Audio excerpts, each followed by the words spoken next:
두 명의 노벨 수상자를 키운 교수의 비결. 성령의 열매 7번째, 충성. 갈라디아서 5장 22절로 23절.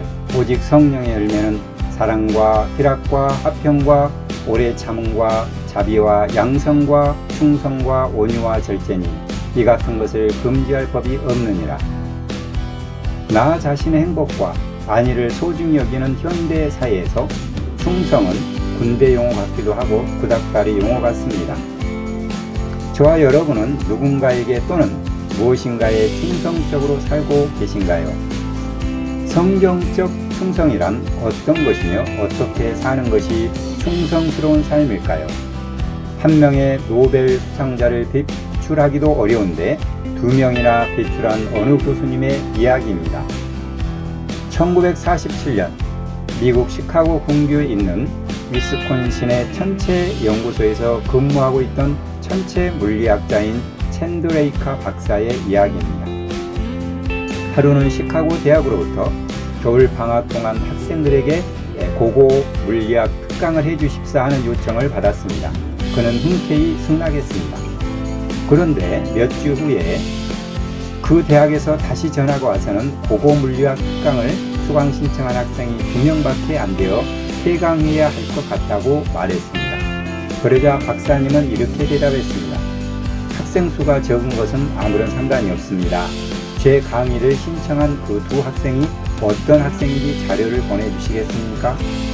그래서 대학 측에서는 그 학생들에 대한 자료를 보내주었고 박사님은 그 2명만을 위해 위스콘신에서 시카고까지 2시간 이상 되는 거리를 운전해 가서 매주 이틀씩 강의를 했습니다. 그리고 또 꼭 10년이 지난 후에 이 두 학생은 모두 물리학 분야에서 노벨상을 받게 되었습니다. 첼린 양과 충도 리라는 중국계 미국 과학자들이 그 주인공입니다. 두 명의 노벨 수상자를 키운 이 교수님의 비결은 무엇이었을까요? 그들은 노벨상 석상에서 이렇게 말했습니다. 우리가 이 상을 받을 수 있었던 결정적 계기를 마련해 주신 분은 바로 챈드레이카 박사님입니다. 단 2명의 학생을 앞에 두고 열과 성을 다해 강의하신 그 박사님의 성실함이 이런 아름다운 영광의 열매를 거두게 한 것입니다. 성령의 열매 중 7번째 열매는 충성입니다. 충성은 페이스풀리스, 로얄티, 즉 믿음, 진실, 신실, 성실이라는 의미입니다. 이 말은 시종일관 변하지 않는다는 것인데 특별히 주인의 뜻에 따라 신실하게 섬길 때 적용됩니다. 성경에서 의미하는 충성은 단지 주인의 뜻을 따라 열심히 섬기는 것 그 이상입니다. 그것은 주인과의 바른 관계, 즉 친밀한 관계 속에서 이루어지는 섬김의 삶입니다. 아내와 가사 도우미의 차이는 무엇일까요? 그들이 하는 역할은 겉보기에는 별 다를 바가 없습니다. 어쩌면 음식을 하고 청소하는 것은 가사 도우미가 더 잘할 수도 있습니다. 그런데 아무리 일을 잘해도 가사 도우미가 아내의 역할까지 대신할 수는 없습니다. 관계의 수준이 다르기 때문입니다. 신앙생활도 마찬가지입니다. 하나님과 친밀한 관계 속에서 예배와 봉사와 섬김의 활동이 이루어져야 합니다.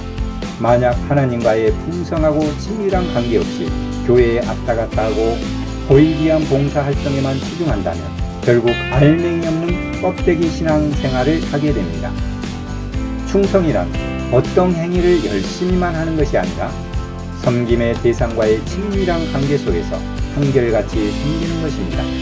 잘 나가고 높은 지에 있을 때는 어떻게든 줄을 잘 서서 출세해보려고 열심히 따르다가 그 위치에서 내려오면 나 몰라라 모른 척하고 배신하는 세상 사람들의 섬김과는 다릅니다.